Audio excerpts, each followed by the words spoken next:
السلام علیکم ورحمۃ اللہ وبرکاتہ۔ کیف حالکم؟ اس کا آنسر آپ لوگ مجھے کمنٹ باکس میں لازمی دیجیے گا۔ مائی name is Hafiza Fatima and you watch my channel چراغیرہ۔ لیٹس اسٹارٹ دا ویڈیو بغیر ٹائم کو ویسٹ کیے۔ آپ اگر یہ ویڈیو پوری دیکھ لیں گے تو انشاءاللہ عز و جل آپ ان اعمال کے بارے میں جان پائیں گے جو کہ آپ کی بخشش کی گارنٹی ثابت ہوں گے۔ آج میں اس ویڈیو میں شب قدر کی علامات کے بارے میں بتاؤں گی کہ کیسے آپ شب قدر کو تلاش کر سکتے ہیں، کیا اس کی علامات ہیں، کون سی دعائیں آپ لوگ مانگ سکتے ہیں۔ تو لیٹس اسٹارٹ دا ویڈیو۔ سب سے پہلے شب قدر کا تھوڑا سا تعارف آپ کو بتاتی ہوں۔ اللہ پاک قرآن پاک میں ارشاد فرماتا ہے، لیلۃ القدر خیر من الف شہر، the night of power is better than 1000 months، یعنی لیلۃ القدر جو ہے وہ 1000 مہینوں سے بہتر رات ہے۔ ایک حدیث نبوی اس کے بارے میں ہے کہ حضرت عائشہ صدیقہ بیان کرتی ہیں کہ حضور نبی کریم صلی اللہ علیہ وآلہ وسلم نے فرمایا، رمضان کے آخری عشرے کی طاق راتوں میں شب قدر تلاش کرو۔ اس کی ایک علامت آپ لوگوں کو بتانے والی ہوں کہ شب قدر معتدل ہوتی ہے، یعنی یہ رات نہ گرم ہوگی نہ ٹھنڈی۔ قبولیت کے اشارے اللہ یوں بھی دیتا ہے، قبولیت کے اشارے اللہ یوں بھی دیتا ہے، اپنے پیاروں کو شب قدر کر عطا دیتا ہے۔ سبحان اللہ۔ لیلۃ القدر کے فضائل بھی جان لیتے ہیں۔ ام المؤمنین سیدہ عائشہ صدیقہ فرماتی ہیں کہ میں نے عرض کی، یا رسول اللہ صلی اللہ علیہ وآلہ وسلم، آپ بتائیں کہ اگر مجھے لیلۃ القدر کا پتہ چل جائے تو میں کون سی دعا مانگوں؟ آپ نے ارشاد فرمایا کہ تو یہ دعا مانگ، اے اللہ، بے شک تو معاف کرنے والا ہے اور معافی کو دوست رکھتا ہے۔ شب قدر تمہارے لبوں سے ایک دعا نکلنے کی دیر ہوتی ہے اور قبولیت کے معجزوں کو حکم کن دے دیا جاتا ہے۔ آئیے ہم سب بھی مل کر شب قدر کی دعا مانگتے ہیں۔ وہ دعا کچھ یوں ہے، اللہم انک عفو تحب العفو فاعف عنی، اے اللہ، بے شک تو معاف فرمانے والا ہے اور معافی کو پسند کرتا ہے، لہٰذا مجھے بخش دے۔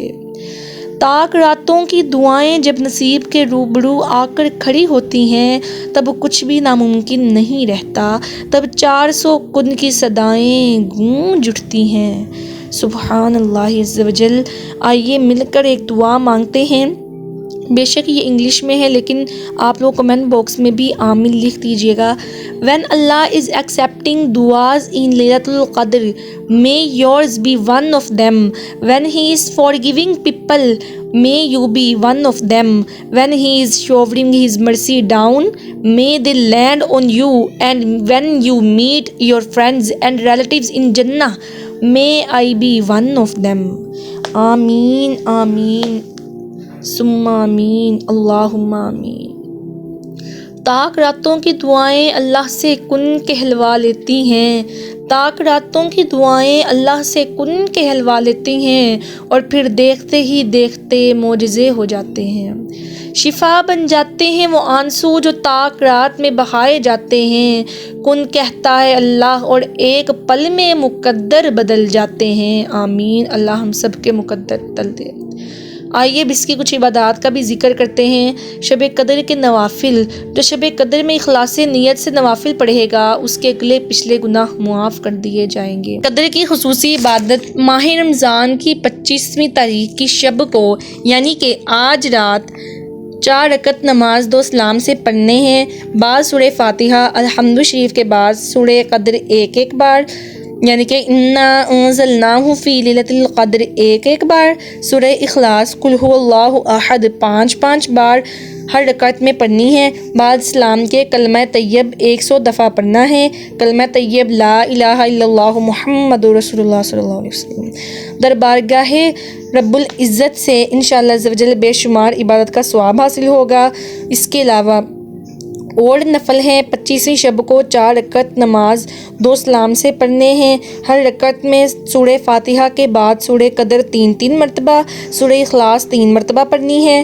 بعد سلام کے 70 دفعہ استغفار کرنا ہے، استغفر اللہ ربی من کل ذنب واتوب الیہ۔ اگر آپ لوگ یہ نہیں پڑھنا چاہتے تو سمپل استغفر اللہ بھی پڑھ سکتے ہیں۔ یہ نماز بخشش گناہ کے لیے بہت افضل ہے، یعنی کہ گناہوں کی بخشش کے لیے بہت فضیلت والی یہ نماز ہے۔ اس کے بعد 25ویں شب قدر کو 2 رکعت نماز پڑھنی ہے، 2 نفل پڑھنے ہیں۔ ہر رکعت میں بعد سورہ فاتحہ الحمد شریف کے بعد سورہ قدر انا انزلناہ فی لیلۃ القدر ایک بار، سورہ اخلاص 15 مرتبہ پڑھنی ہے اور بعد سلام کے 70 مرتبہ کلمہ شہادت پڑھنا ہے۔ دوسرا کلمہ، یہ نماز واسطے نجات عذاب قبر بہت افضل ہے، یعنی کہ قبر عذاب سے نجات کے لیے یہ بہت فضیلت والی نماز ہے۔ 25ویں شب کو 7 مرتبہ سورہ دخان پڑھے، 7 مرتبہ سورہ دخان 25ویں پارے میں ہے۔ انشاءاللہ تعالی اللہ پاک اس سورت کے پڑھنے کے باعث عذاب قبر سے محفوظ رکھے گا۔ 25ویں شب کو 7 مرتبہ سورہ فتح پڑھنا، یہ جو ہے سورہ فتح یہ 26ویں پارے میں ہے، واسطے ہر مراد کے بہت افضل ہے، ہر مراد کے لیے یہ بہت ہی افضل عبادت ہے۔ امید کرتی ہوں آپ لوگوں کو یہ ویڈیو اچھی لگی ہوگی، لائک شیئر اینڈ سبسکرائب کرنا مت بھولیے گا۔ اوکے جی، اپنا بہت سا خیال رکھیں، اللہ حافظ۔